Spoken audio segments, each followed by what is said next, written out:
In the book of Daniel, chapter 3, King Nebuchadnezzar had constructed a massive gold image on the plain of Dura, and he had commanded that at the sound of music, every person in the kingdom was to bow and worship.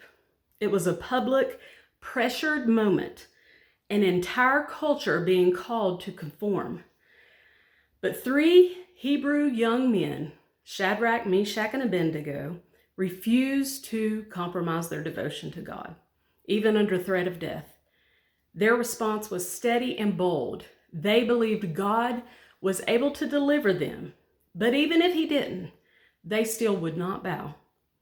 Enraged, the king ordered the furnace heated 7 times hotter and had them thrown in. And that's where the story takes a turn that still speaks to us today. When the king looked into the flames, he expected destruction and annihilation, but instead he saw 4 men walking unharmed, the 4th appearing like the Son of God. You know what's striking is that while onlookers witness this divine presence, there's no clear indication in Scripture that the 3 men themselves saw him in that way.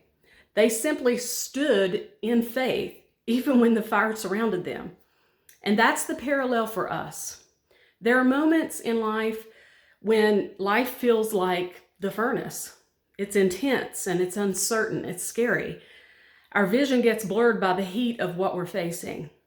But just because we can't see him doesn't mean he isn't there.